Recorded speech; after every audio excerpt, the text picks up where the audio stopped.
So Rachel, Mary, and Bailey are here to talk to you today about the SciAccess Zenith Mentorship Program. So if you're all ready, you can go ahead and feel free to get started. Thank you.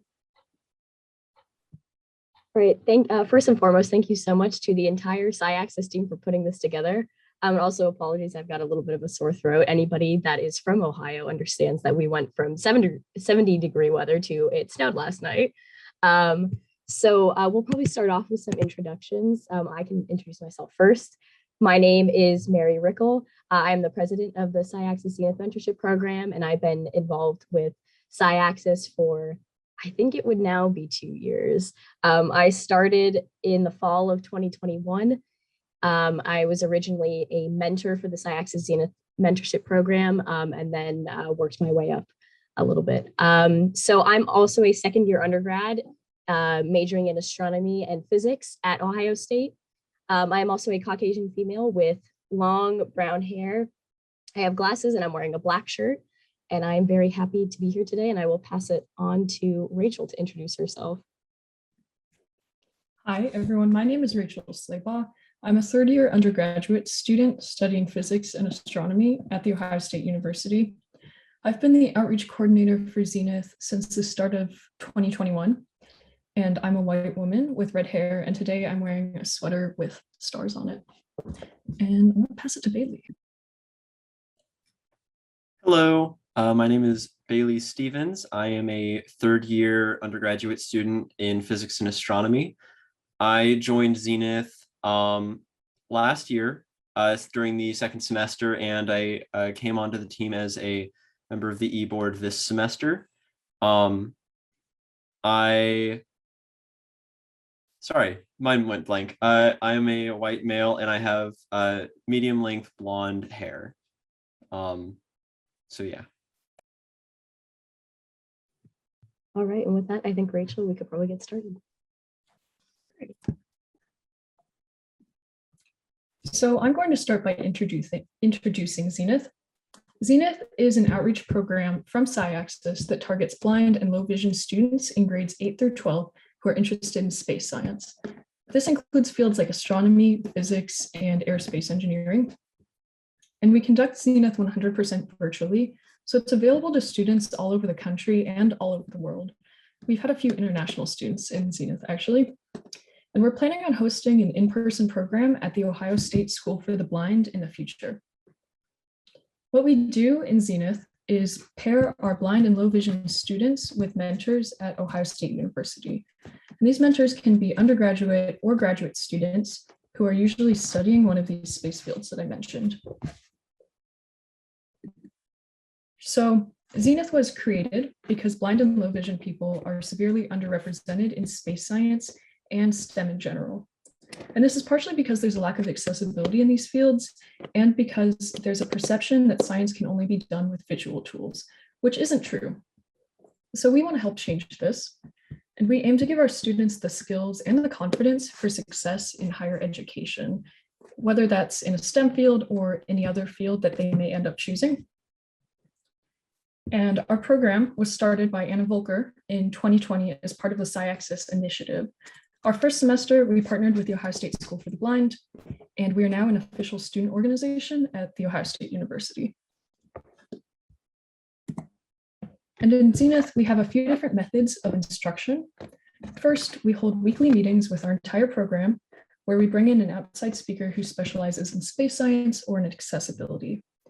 In the past, we've had speakers who are professional scientists, including a low vision astronomer, and speakers who design accessibility tools for science. The tools we use to teach are also very important.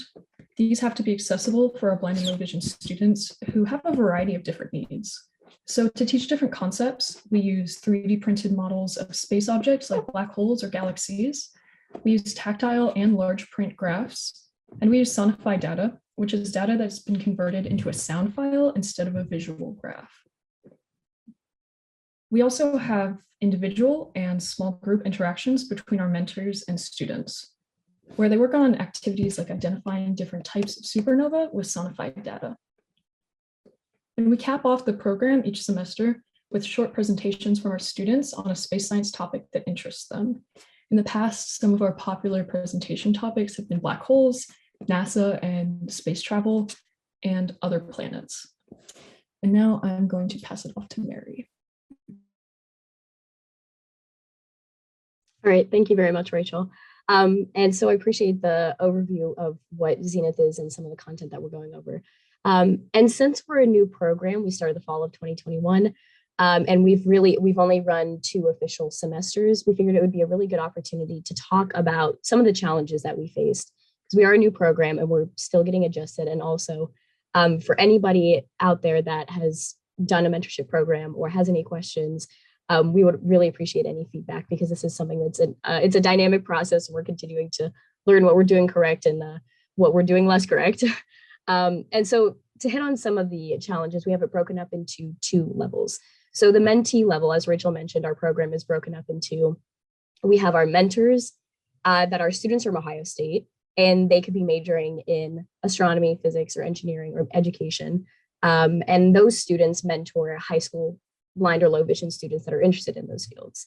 So after receiving some feedback from students from previous semesters, some of the challenges we noticed on the mentee level, so on our student level, we found that there wasn't enough collaboration amongst our students. So as Rachel explained in the outline of our program, we have the weekly cohort meetings, and then students come to the weekly cohort meetings and they listen to a speaker present. And occasionally, if there's an activity that goes along with it, then they participate in those. But we found that the student-student collaboration was a little bit lacking. So we would have like the big cohort, and then we have the one-on-one mentoring with the OSU and the blind and low vision students, but not really a lot in between. And we also found that it was a little bit heavy on academic mentoring rather than social mentoring. And so for some of our students, that's fine. Some people were interested in the academic mentoring and were most interested in that. But for some of the students that were really interested in getting to know what it's like to be a college student and getting to know just a professional in the field, we found that we were a little bit lacking also in the social mentoring. We also found that it is a little bit of a heavy course load. We're teaching astronomy, physics, and some engineering. So that's a lot of content, especially for students that are in grades 8 through 12. So we got some feedback on how we can fix that for the future. As well, we found our original goal was to be physics and astronomy and engineering, but we found that we were primarily astronomy for at least 2 of the semesters. And we found that there was interest in the other sciences. In the end of semester symposium, as Rachel mentioned, we have some students that were presenting on astrobiology and chemistry and some of the intersections of the other fields. And so we found that there really is a need to teach those other sciences. And so that maybe we could add another aspect to Zenith to try to incorporate those. And so our biggest challenge is we had very low enrollment for the fall of 2021, or 2022, excuse me.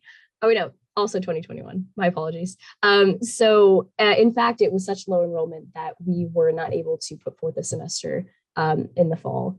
So we are continuing to do a development this semester and also next semester, and hopefully we'll be back in person or at least up and running back next year. And we also found that some of our 3D models were a little bit confusing at times. And so this also kind of goes in with some of the mentor challenges that we run into. And so we're looking to improve that. And on the mentor level, there was a sense that maybe some of the mentors were a little bit underprepared or just unsure on certain topics. Maybe it was the topics that we were covering that week, or maybe some other guidelines with how to mentor students. So that's also something that we're going to be working on. All right, and so some of the actions that we're taking from the challenges that we ran into. So as I mentioned, on the mentee level, we had some issues with collaboration. And so we found a way to have a happy medium between, we have a large group and we have the one-on-one. So we came up with pods, which is just like a little in between from the big group and the one-on-one mentoring. So students are broken up into groups of 2 to 3 students and mentors. So like mentor-mentee pairs. And they're group based on age and also interest. So they're able to work together on group projects, and that way they're able to collaborate more with their peers.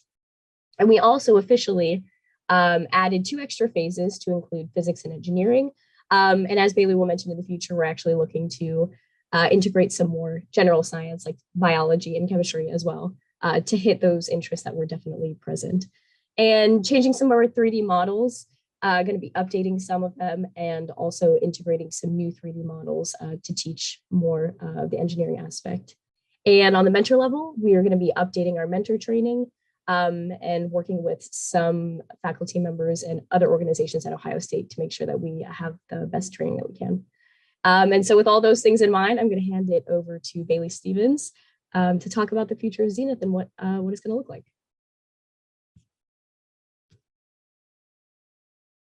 There we go. Thank you, Mary.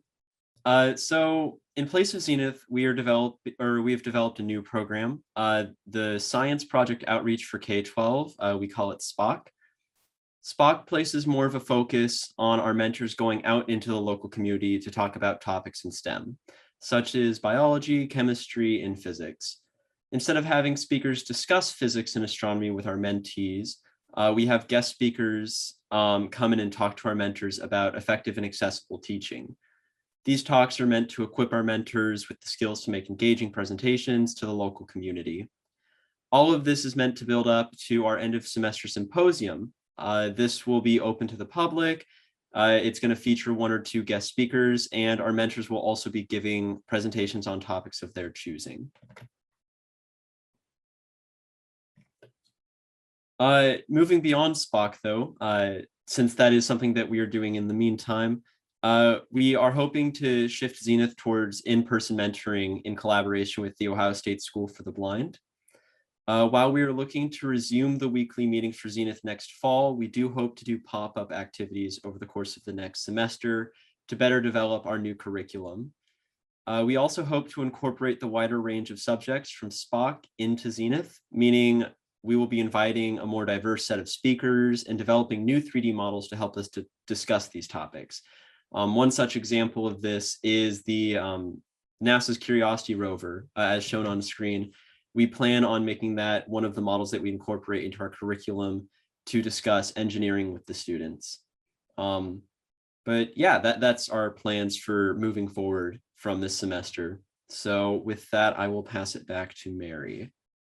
Yes. So before we conclude, we also want to say thank you very much to the Department of Astronomy and Ohio State for supporting us, and also SciAccess. And although we have 3 board members here, we also have a phenomenal team of, I believe, 7 people who are not present here today, but we also want to thank all of them for their hard work and also all of the students that have been able to work with us. So that is and also our advisors, Dr. Kogi and Wayne Schlingman have been a lot of help. So that's going to be the formal conclusion of our presentation. Thank you all very much for your time, and thank you very much for giving us the opportunity to share our work with you all. So if anybody has any questions or comments. Thank you all so much. We do have some questions for you and about 3 minutes left, so we'll try to get through as many as we can. So the first question is from Shelby, who asks, does the mentorship program extend to people who are out of high school and college? So the mentor, as in like being able to be mentored or being able to be a mentor? I think being able to be mentored. So then for the mentees. Gotcha. That is something that we've looked into. I don't think we've had any formal concrete ideas yet. I think they would probably be on a case-by-case basis. And depending on whether or not we're going to be virtual next year, or if we're going to be in person, that's definitely something that we could look into. Absolutely. And one thing I might add to that, so Zenith is set up where the mentors themselves are all college students. And so we don't have opportunities necessarily for folks who are out of college to be mentored, simply because the ones fulfilling that mentor role are all current college students themselves. But that's a really great question for something that could be developed in addition. So next question is from Adrian, who asks, how about including arts in Zenith? I think that's a really cool idea. And I'm sure once we start working in person, and we're also doing some pop-up activities in the spring, I'm sure that we would be able to find some way to integrate some more artistic aspects of science, because it's definitely out there. Absolutely. Great questions. And then Sarah asks, how many of the mentors have disabilities themselves? I believe currently we do not have any mentors that identify with a disability. That could be something I could double check, but I don't believe to date that we have had any mentors. We do advertise for the different departments and invite anybody that would like to mentor is able to, but to answer your question, currently, no. Yeah, excellent question. One thing I'll add is that we certainly have speakers and guest advisors and speakers with disabilities, but I think that'd be really excellent for the future of Zenith to be further connecting with the disability services offices within the university to try to better provide that. It's a great question. Definitely. Awesome. Well, thank you three so much for being here. It's been such a pleasure to see you all take over this program and really just grow it into something we never could have imagined. So it's such a pleasure to have you here representing Zenith. So thank you very much.